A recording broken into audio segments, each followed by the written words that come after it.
My dear students, in this video I will discuss about the design of column, theory of structure 6, that is TOS 6, Mumbai University. सबसे पहले एक notebook, एक pen और calculator लेके बैठो. I will tell you some steps. Please note down the steps. That is the general steps. First you note down in your notebook. उसके बाद मैं जब प्रॉब्लम सॉल्व करवाना चालू करूँगी from the Mumbai university paper, actual paper, one problem I will solve that how to design a column. So while doing the numerical, please do all the calculations in your calculator and check the answer with me. I have given you detailed calculation as you will be doing it in your calculator. So please sit with a notebook, pen and a calculator and then continue with this video. Okay, so now let us start with the design of column. Step number 1. First of all, step number 1 क्या है? Factored load that we will denote as PU. Factored load is equal to 1.5 times working load. This working load will be given in the numerical. Okay, this is the step number 1. First you find it. Second step is the minimum area of the steel that we denote it as AST. That we take it as 1% of A. A is what? A is the total cross sectional area of the column. So steel कितना provide करेंगे? Steel provide करेंगे 1% of the total cross sectional area. Correct? And then what will be the area of the concrete? Area of the concrete का notation क्या है? ASC. So ASC will be how much? 99% of A. Okay मतलब steel अगर हम लोग 1% देते हैं तो कंक्रीट कितना होगा? 99%. ठीक है, ये हो गया हमारा second step. Here A is what? A is the area of the column. ठीक है, फिर थर्ड स्टेप देखते हैं. थर्ड स्टेप में क्या करेंगे? Axial factored load. एक्चुअली जो स्टेप नंबर 1 में हम लोगों ने फैक्टर्ड लोड निकाला that is the PU. So PU का फॉर्मूला क्या है? 0.4 FCK ASC plus 0.67 FY AST. ठीक है, इधर अभी देखते हैं ये नोटेशंस का मीनिंग क्या है. सबसे पहले PU क्या है? PU is the factored load. ये कहाँ से मिलेगा? ये स्टेप नंबर 1 में हम लोगों ने ऑलरेडी कर लिया. करेक्ट. उसके बाद what is FCK? FCK is the characteristic strength of concrete in newton पर मिलीमीटर स्क्वायर और MPa. Correct. What is AST? AST is the area of the steel. That is 1% of the A, total area of the column that we have assumed. And what is ASC? A is the area of the concrete, that is 99% of A of the that is the area of the concrete.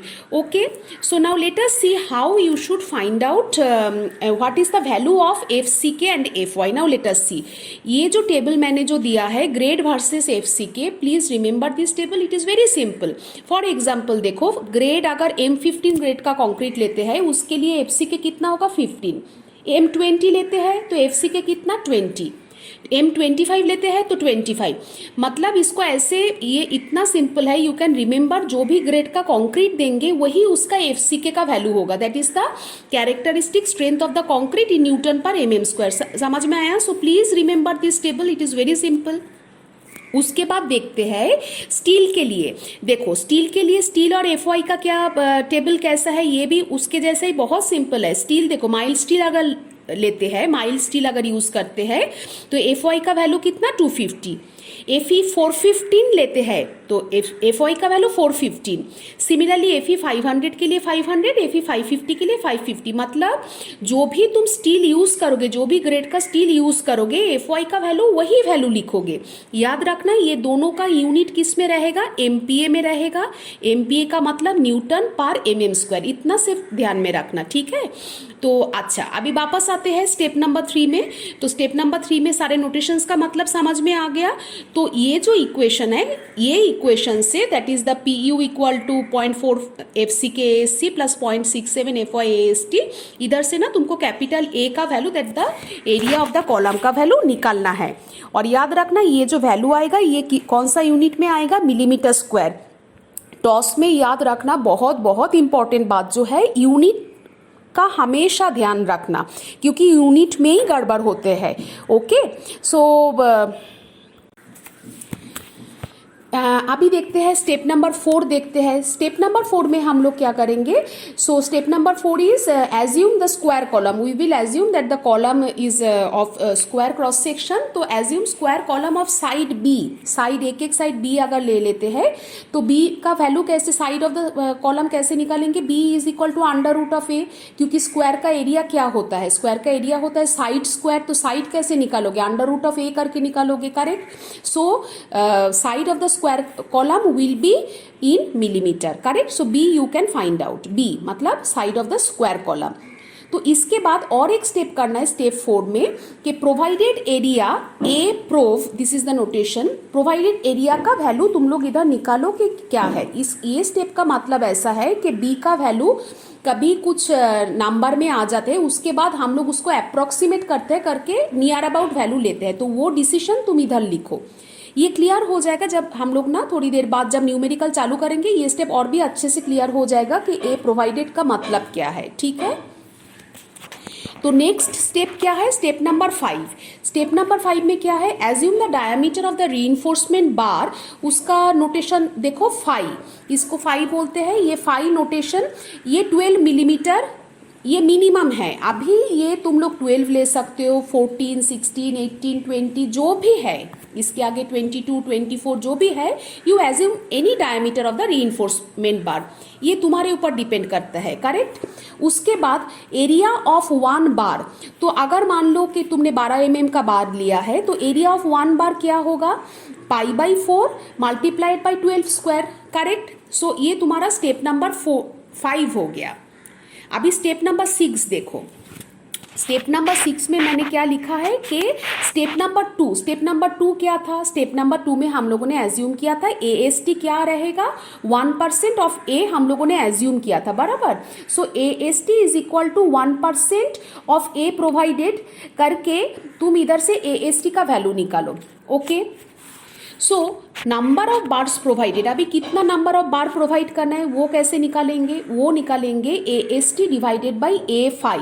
मतलब total तुम्हारा AST कितना ज़रूरत है और एक एक बार तुम कितना डायमीटर का प्रोवाइड कर रहे हो, उस उधर से जो एक एक बार का क्रॉस सेक्शनल एरिया है, इधर से हम लोग नंबर ऑफ बार निकालेंगे। सो एन हमको इधर से मिल जाएगा, करेक्ट। और एक चीज याद रखना, इधर स्टार मार्क देके मैंने बताया है कि minimum number of bars for a square column is 4, correct. तो उस हिसाब से हम लोग कभी कभी ये चूज करते हैं, डायमीटर ऑफ द बार हम लोग कभी चूज करते हैं और फिर आगे बढ़ते हैं। स्टेप नंबर 7 देखते हैं। स्टेप नंबर 7 है give spacing of the bar 250 millimetre to 300 millimetre के बीच में तुम कोई भी एक स्पेसिंग दे दो। और स्टेप नंबर 8 है मिनिमम कवर 40 mm। तो 40 mm कवर हम लोग दे देते हैं। स्टेप नंबर 9 देखते हैं। स्टेप नंबर 9 में अभी हम लोग क्या आते हैं? अभी हम लोग ना डिजाइन ऑफ ट्रांसवर्स रीइंफोर्समेंट में आते हैं। तो इधर डायमीटर ऑफ द टाई बार, इसका नोटेशन क्या देते हैं? 5 सबस्क्रिप्ट टी, 5T। इसका डायमीटर ऑफ द टाई बार क्या होगा? 1/4 ऑफ द 5 क्या था? 5 तुम्हारा था मेन रीइंफोर्समेंट बार का डायमीटर जो हम लोगों ने लिया था, उसका 1/4 होना चाहिए। बट इधर भी एक वो क्या बोलते हैं, कंडीशंस अप्लाई जैसे है, वो क्या है? Minimum diameter of the tie bar 5 mm होना ही चाहिए। So please remember this. Last step देखते हैं, स्टेप नंबर 10। स्टेप नंबर 10 में क्या है? Centre to centre spacing of tie bar should not exceed the least of the following. Please remember and read this sentence at least 2-3 times. क्या बोला है कि centre to centre spacing of the tie bar should not exceed the least of the following. मतलब ये 3 point दिया है, इनमें से लीस्ट कौन सा है उसका वैल्यू निकालो, उससे ज़्यादा नहीं होना चाहिए, correct. Let us read out the point. First point क्या बोला है कि least lateral dimension of the column, correct. ये तुम्हारा फर्स्ट, इसका मतलब क्या हो गया? लीस्ट लैटरल डायमेंशन मतलब तुम लोगों ने जो कॉलम का साइज निकाला है ना, कि स्क्वायर कॉलम एज्यूम करके जो साइज निकाला है उसका वो वैल्यू, करेक्ट। स्टेप नंबर 2 क्या है? 16 multiplied by the diameter of the steel bar. जो तुम लोगों ने एज्यूम किया ना कि 12 मिलीमीटर का बार प्रोवाइड करते हैं या 16 मिलीमीटर का बार प्रोवाइड करते हैं रीइंफोर्समेंट बार, तो वो वाला value, correct. 16 multiplied by that diameter of the steel bar और लास्ट स्टेप क्या है, 48 times of the diameter of the tie बार। अभी हम लोगों ने स्टेप नंबर 9 में डिसाइड किया ना कि डायमीटर ऑफ द टाई बार कितना होगा, उसका 48 टाइम्स करो। ये 3 जो वैल्यू है, ये 3 में से जो लिस्ट होगा उससे ज़्यादा नहीं होना चाहिए क्या, centre to centre spacing of the tie bar. तो ये 10 स्टेप्स है डिज़ाइन ऑफ द कॉलम। ये पहले अच्छे से नोट डाउन करो। इसके बाद ये मैं जो अभी न्यूमेरिकल लेने वाली हूँ यूनिवर्सिटी का, वो न्यूमेरिकल हम लोग सॉल्व करेंगे और मेरे साथ साथ तुम लोग कैलकुलेटर में सॉल्व करो, वीडियो को पॉज करो, क्योंकि ये वीडियो में मेरे साथ प्रैक्टिस करोगे तो ही ये एग्ज़ाम में जाके वो टाइम के अंदर तुमको करने के लिए आएगा। So please just do not see the video, please do it with the calculator and along with me. Okay, now I will take up one university problem and then we will solve in details that problem. Let us solve one university question. Design a short column carrying an axial load of 1600 kilonewton. Use M40 concrete and Fe 415 steel. Draw a neat sketch to indicate the reinforcement details.